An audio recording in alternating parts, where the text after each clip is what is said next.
अस्सलामु अलैकुम वरहमतुल्लाहि वबरकातुहू।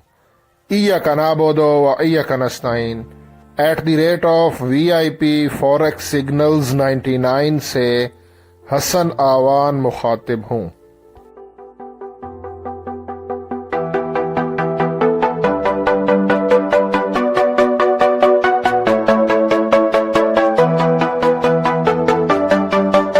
ट्रेडर्स, आज की वीडियो आपने स्किप नहीं करनी।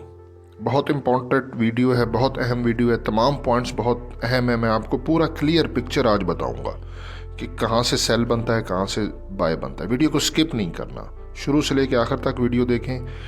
आज 20 तारीख है, वेंसडे, और इस वीडियो में मैं फॉरेक्स गोल्ड XAU USD इसका टेक्निकल एनालिसिस करूंगा, प्राइस प्रेडिक्शन करूंगा, आप लोगों को एक ट्रेड आइडिया दूंगा और ट्रेडिंग सिग्नल भी दूंगा कि आज के दिन हमारा जो गोल्ड है ना, XAU USD, ये अप जा सकता है या कि डाउन आएगा। हमें गोल्ड को बाय करना चाहिए या गोल्ड को सेल करना चाहिए, एंट्री कहाँ से ले, और जो भी एंट्री लें उसका स्टॉप लॉस और TP कहाँ पर आना चाहिए, सब कुछ लाइव इस वीडियो में आपके सामने आपको बताता हूँ। आप लोगों से छोटी सी रिक्वेस्ट है, एक तो वीडियो को मुकम्मल देखना है और वीडियो को लाइक कर दें, कमेंट कर दें, इससे ज़रा हौसला अफजाई हो जाती है, आपका कुछ नहीं जाएगा। और जो दोस्त रेगुलर कमेंट करते हैं, लाइक करते हैं, उनका बहुत शुक्रिया, तहे दिल से मैं शुक्रिया अदा कर रहा हूँ। बाकी मैं कोई फाइनेंशियल एडवाइज़र नहीं हूँ, ये वीडियो जस्ट एजुकेशनल पर्पज़ के लिए बना रहा हूँ।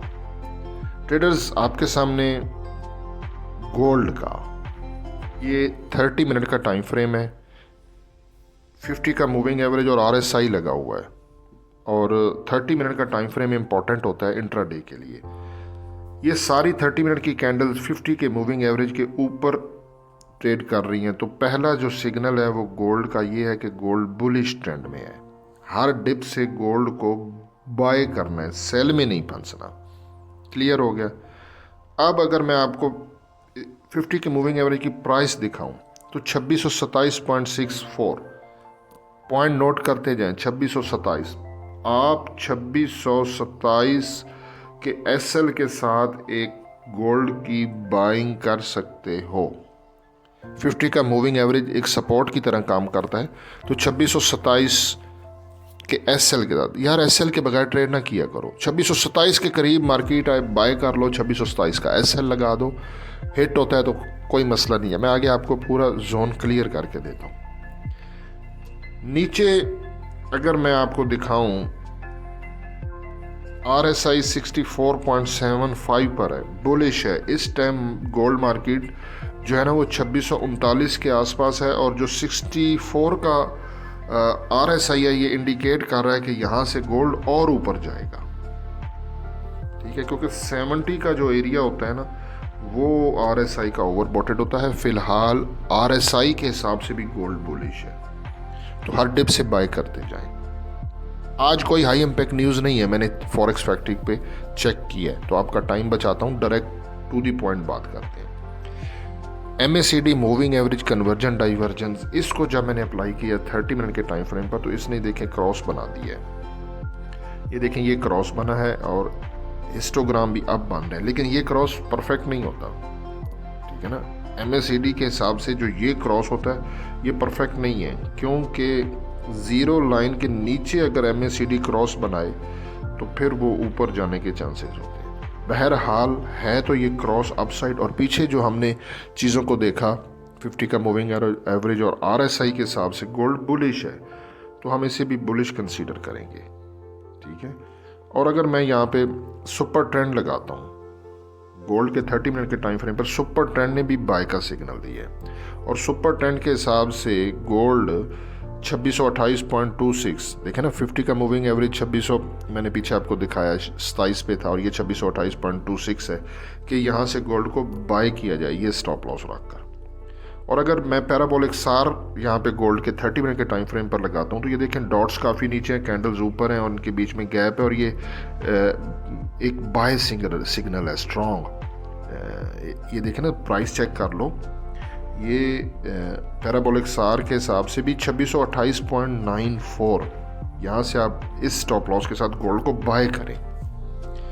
लेकिन ATR जब मैंने अप्लाई किया, ट्रेलिंग स्टॉप लॉस ATR का, इसने सेल का सिग्नल दिया हुआ था। ये देखें, ये ऊपर एक रेड लाइन है, ये देखें, ये ग्रीन के बाद ये रेड लाइन है और ये एक डबल टॉप भी बना है, इक्वल हाई। जैसे देखें ना, मैं आपको ये सर्कल मार्क कर देता हूँ, ये हाई था और ये हाई है, तो इसको ऐसे डबल टॉप के बाद नीचे आना चाहिए ATR के हिसाब से, ठीक है ना। ये देखें, ये रेड लाइन के पास है, लेकिन ये थी ऊपर रेजिस्टेंस, गोल्ड की एक रेजिस्टेंस थी 2640 की, अभी इस टाइम 2639.25 है। लेकिन ये देखें, ये 30 मिनट की कैंडल को आप देखो तो ये इसने ऑलरेडी ब्रेक किया है। आगे मैं आपको D1 का पूरा डिटेल दूंगा तो सब कुछ पता चल जाएगा कि आज का हाई क्या लगा है।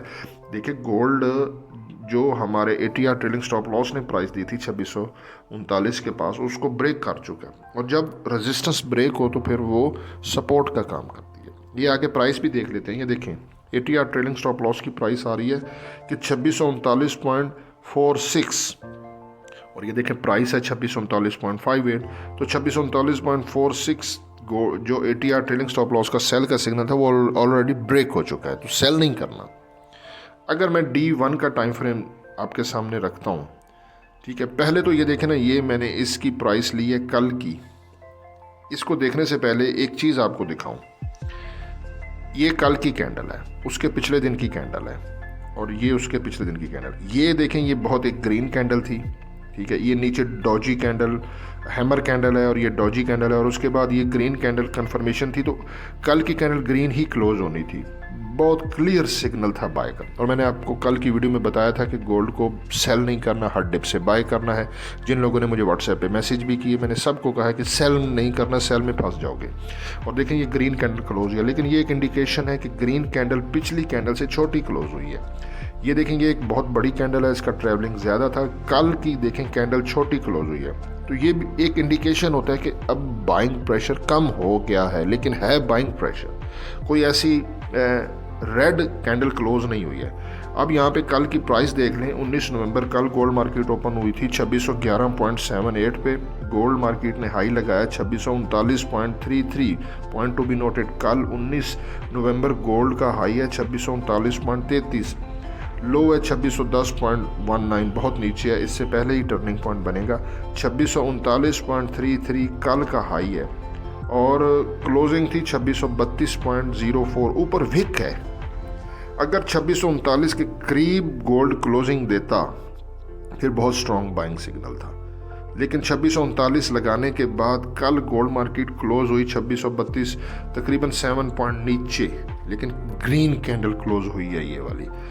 आज 20 नवंबर गोल्ड मार्केट ओपन हुई थी 2631.87 पे, और ऑलरेडी वो हाई लगा चुका है 2641.37। वेरी इंपॉर्टेंट पॉइंट, कल का गोल्ड का जो 2639 था वो गोल्ड ब्रेक कर चुका है, और प्रीवियस डे का हाई ब्रेक होने का इंडिकेशन होता है कि गोल्ड मज़ीद और बुलिश जाएगा। और मार्केट जहाँ से ओपन हुई 2631.87, वहाँ से हल्का सा देखा ना 2631.64, नीचे आया ही नहीं, और उसने हाई भी ब्रेक कर दिया 2641.37 पे। अब यहाँ पे मैं आपको एक चीज़ समझाता हूँ, ठीक है ना। ये स्मार्ट मनी कॉन्सेप्ट में मैं आपको थोड़ा क्लियर करता हूँ। गोल्ड का 30 मिनट का टाइम फ्रेम है, और ये नीचे देखें, ये बाइंग जोन है, और ऊपर गोल्ड ने, ये देखें 30 मिनट का टाइम फ्रेम है गोल्ड का, ऊपर गोल्ड ने वीक हाई लगाया है। वीक हाई का मतलब होता है कि गोल्ड इसको ब्रेक कर सकता है और ऊपर जा सकता है। और यहाँ पर अगर मैं आपको दिखाऊं तो एक ये बाइंग जोन है, एक नीचे बाइंग जोन है, दो बाइंग जोन है। पहला बाइंग जोन जो ये आ रहा है, इसमें ये देखें, ये कैंडल देखें, ये डॉजी कैंडल, और डॉजी कैंडल के बाद ग्रीन कन्फर्मेशन कैंडल हुई, और यहाँ पे ऊपर ब्रेक ऑफ स्ट्रक्चर भी हो गया। डबल हाई लगाने के बाद गोल्ड ऊपर ही गया, स्ट्रक्चर ब्रेक किया। डॉजी के बाद जो ग्रीन कैंडल क्लोज होती है, तो उसमें जो मैं ये इसकी क्लोजिंग प्राइस लेता हूँ, ठीक है, तो वो आ रही है 2627.24। देखें ना, पीछे मैंने आपको काफ़ी सारे इंडिकेटर्स भी दिखाए। 50 का मूविंग एवरेज 2627 पे आ रहा था, सुपर ट्रेंड 2628 पे आ रहा था, पैराबोलिक सार भी 2628 के राउंड अबाउट आ रहा। तो ये एक नीचे सपोर्ट है, गोल्ड बाइंग जोन में आ सकता है, ठीक है। कहाँ से नीचे आएगा, ऊपर सेल का भी जोन बताता हूँ। अव्वल तो सेल करना नहीं है, लेकिन अगर सेल का रिस्क लेना भी है तो मैं आपको बताऊँगा। ये हमारा सारा बाय का जोन है और यहाँ पे 2627 का एसएल के साथ गोल्ड को बाय किया जा सकता है एक सिचुएशन। लेकिन ये आपको बता दूं कि ये इतना स्ट्रांग नहीं है। नीचे ये देखें, ये हमारे जो बाय का जोन है इसका बिल्कुल बॉटम बन रहा है और यहाँ पर भी अगर आप कैंडल देखो तो ये देखो, ये डॉजी कैंडल, 2 डॉजी कैंडल्स हुई और उसके बाद ये ग्रीन कैंडल क्लोज हुई और इनकी अगर मैं प्राइस नीचे लेता हूँ तो वो आ रही है 2618.04। 2618 एक स्ट्रॉन्ग बाइंग है, ठीक है। मैं आपको व्हाइट बोर्ड पे बात समझाता हूँ। फिलहाल का जो टर्निंग पॉइंट, क्योंकि टर्निंग पॉइंट स्ट्रॉन्ग होता है, मैं वो आपको दे रहा हूँ, वो है 2618। जब तक गोल्ड मार्केट 2618 के ऊपर ट्रेड करेगा तो ये और हायर हाई बनाता जाएगा, ये बात याद रखें। अगर गोल्ड मार्केट ने 2618 को नीचे ब्रेक किया, दोस्त पूछते हैं कि कौन से टाइम फ्रेम पे, टाइम फ्रेम जो मर्जी हो, आज की डेट में अगर गोल्ड ने 2618 के नीचे गया तो गोल्ड के फिर बेरिश जाने के चांसेस हैं। 2618 एक स्ट्रॉन्ग नीचे सपोर्ट है, तो टर्निंग पॉइंट 2618 है। इसके करीब करीब से आप बाय कर सकते हो, इसको एसएल रखो। अगर हम 50 पिप्स का एसएल भी रखते हैं तो ये हमारी बाइंग बन रही है 2623 से। बात समझ में आ गई? ये बात अभी तक क्लियर हो गई है। ऊपर मेरी एक बात याद रखें, जो दोस्त पुराने मेरे चैनल देख रहे हैं, लास्ट टाइम मैंने आपको बताया था कि 2600 अगर ब्रेक हो गया तो गोल्ड 2670 एक ऊपर स्ट्रॉन्ग रेजिस्टेंस है। 2670 की स्ट्रॉन्ग रेजिस्टेंस को गोल्ड फर्स्ट टाइम ब्रेक नहीं करेगा और वो वापस 2600 की तरफ आएगा। तो गोल्ड अपना पैटर्न रिपीट करता है। मैं 3 सालों से गोल्ड पे ट्रेड कर रहा हूँ तो मुझे इसकी काफ़ी हावनो है। गोल्ड अगर नीचे आया तो 2670 के करीब से नीचे आ सकता है। 2670 एक स्ट्रॉन्ग रेजिस्टेंस है, मतलब आपको बात समझा दी है। 2670 के करीब से आप सेल कर सकते हो। इसके अलावा एक जो छोटी सपोर्ट ऊपर रेजिस्टेंस है वो 2652 है। मैंने दोनों आपको बता दिए। 2652 के करीब से भी सेल किया जा सकता है। 2652 ये याद रखें, 2652 के एसएल के साथ आप सेल कर सकते हो, ठीक है। और फिर नीचे मैंने आपको बताया कि अगर 2657 से सेल करते हो तो फिर 2627 के करीब से वो सेल वाली ट्रेड का प्रॉफिट बुक करके इस एसएल के साथ फिर बाय कर देना है। और अगर 2627 ब्रेक हो गया तो फिर नीचे 2618 का एसएल के साथ बाय करना है। That's it. ऊपर भी मैंने आपको 2 जोन बता दिए हैं। एक 2652 है, ये स्ट्रांग नहीं है, यहाँ से सेल किया जा सकता है एसएल लगा के। और अगर 2652 याद रखें, गोल्ड ने अगर 2652 को ऊपर ब्रेक किया ना तो फिर अगली इसकी डेस्टिनेशन जो स्ट्रॉन्ग रेजिस्टेंस है ऊपर जहाँ से सेल किया जा सकता है वो है 2670। तो यार ये चीज़ें नोट किया करो। ट्रेडिंग को ट्रेडिंग के हिसाब से करो, गैम्बलिंग ना करो। जोन टू जोन ट्रेड करो। जोन के करीब से एंट्री लो, रेजिस्टेंस के करीब से सेल करो, एसएल लगाओ, ब्रेक होता है, खलास। सपोर्ट के करीब से, ठीक है, 2618 लिख देता हूँ, बाय किया करो। इन बिटवीन ट्रेड ना करो। बस ये ट्रेडिंग का हिसाब है। बाकी हसन अमान को दुआ में याद रखो। अल्लाह हाफिज़।